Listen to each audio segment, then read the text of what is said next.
बताया कि यहाँ क्या ज़रूरत है।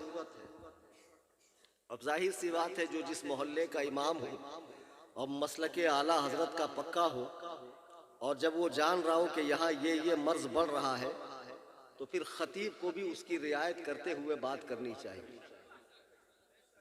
अब मैंने अगर एक ही तकरीर का रट्टा मारा हो और उसी में सारा मुल्क निपटा दूं, मैं कहा कि क्या हालात है उससे मुझे कोई लेना देना नहीं, जो मुझे आता मैं वही बोलूंगा, तो ऐसा नहीं चलेगा। लेकिन अब देख रहे हैं कि हर तरफ राफजियत के जरासीम धीरे धीरे धीरे धीरे फैलते जा रहे हैं। राफजियत ऐसा नहीं है कि साल 2 साल 10 साल 5 साल में पैदा हुई है। राफजियत अहदे सहाबा से है, हजरत उस्मान गनी के दौर से है। हजरत उस्मान गनी के दौर में जब इस्लाम पूरी शान शौकत के साथ कुर्रे अर्ज पर फैल रहा था, तो राफजियों ने, यहूदियों ने देखा, मजूसियों ने देखा कि इस्लाम की ताकत को कैसे तोड़ा जाए। तो एक शख्स मदीने आता है, बज़ाहिर इस्लाम कबूल करता है, बड़ा मुत्तकी परहेजगार, उसके तकवा तहारत को देखकर लोग मुतासिर होते हैं। हज़रत तीसरे खलीफा मुसलमानों के हज़रत उस्मान गनी, उनकी शहादत में भी उसका बड़ा रोल है। फिर उसके बाद तफरीक़ मुस्लिमीन का दौर शुरू होता है। हज़रत अली को सहाबा से लड़वाने में, सहाबा को हज़रत अली से लड़वाने में, एक अलग मनहज, एक अलग नज़रिया कायम करने में इन मजूसियों का, यहूदियों का हाथ था, जिसे बाद में शीयत का नाम दिया गया और जिसे मुसलमान राफजी कहते हैं, जो अपने आप को शिया कहते हैं।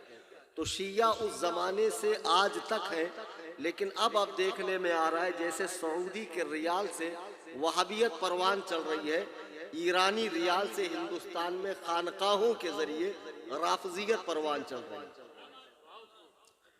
अब इसमें कोई शक नहीं है कि हिंदुस्तान की बहुत सी खानकाहों के सज्जादगान, गद्दी नशीन, पीर साहेबान, हत्ता के बहुत से मौलवी साहेबान भी, जिनको तकरीर की दुनिया में या स्टेज पर घास नहीं डाली जा रही है, वो अपनी दुनिया बनाने की खातिर राफजियत की बोली बोल रहे हैं। मौलाइयत नाम का एक नया वर्जन सुन्नियों को मुतारफ कराया जा रहा है। मौलाई मतलब मौला अली के चाहने वाले। मौलाई बनकर पूरी तरह 100% राफजियत का काम किया जा रहा है। अब हिंदुस्तान की खानकाहों से जो राफजियत फैल रही है, भोले भाले सुन्नी मुसलमान निस्बतें देख रहे हैं कि ये तो बुजुर्गाने दीन के मामूलात वाले लोग हैं, इनकी खानकाहों में तो अकाबिरीन के मरासिमात हो रहे हैं। आपने एक बात पर ध्यान नहीं दिया कि मामूलात तो बुजुर्गाने दीन वाले हैं, अकाइद बुजुर्गाने दीन वाले नहीं।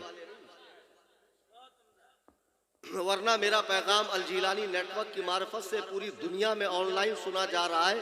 अब मैंने खुदाए वहदहू ला शरीक की कसम उलमा की मौजूदगी में कह रहा हूँ कि मैं हिंदुस्तान का एक ऐसा वाहिद मुकर्रिर हूँ जो अपनी तकरीर में चैलेंज भी देता हूँ, और चैलेंज के बाद मेरा फ़ोन स्विच ऑफ नहीं रहता है, ऑन रहता है। और मुझे अगर हिंदुस्तान में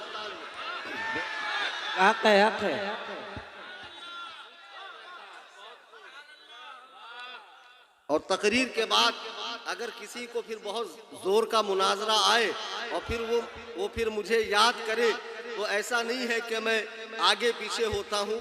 आप सब अपडेट लोग हैं, मेरे चैनल से जुड़े हैं। हैदराबाद के एक गैर मुकल्लिद ने मुझे चैलेंज किया कि आप हैदराबाद आकर मुनाजरा कीजिए। मुफ्ती मोइनुद्दीन साहब और जो यहाँ अपडेट उलमा है, जो रोज़ाना मेरी अपडेट लेते हैं, उसी रात में मैंने बिजनेस क्लास का टिकट बनाया, अपनी जेब से टिकट बनाया।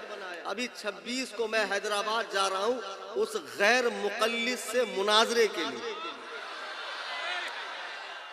और मैंने कहा था मुफ्ती अख्तर हुसैन साहब बड़े नर्म दिल के आदमी है, शफीक तबीयत रखते हैं, बहुत कम सुखन है, परतबे सिद्दीक है, लेकिन मैं परतबे उमर हूँ। और खुदा की कसम, बेशक हक है, सुभान अल्लाह, ये असाए कलीम अजदहाए गजब है।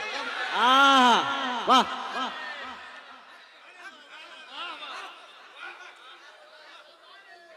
अब जब मैं 26 को हैदराबाद जाऊंगा और फजीलतुश शेख साहब जो डबल डिप्लोमा है सामने तशरीफ लाएंगे, तो खुदा की कसम ये उनका पहला तो मुनाजरा है ही, लेकिन ये उनका आखिरी मुनाजरा भी है।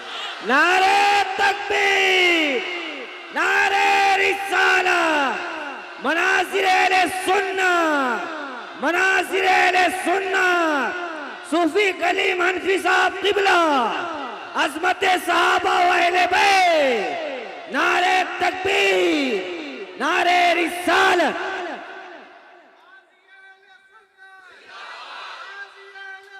जिंदाबाद, जिंदाबाद।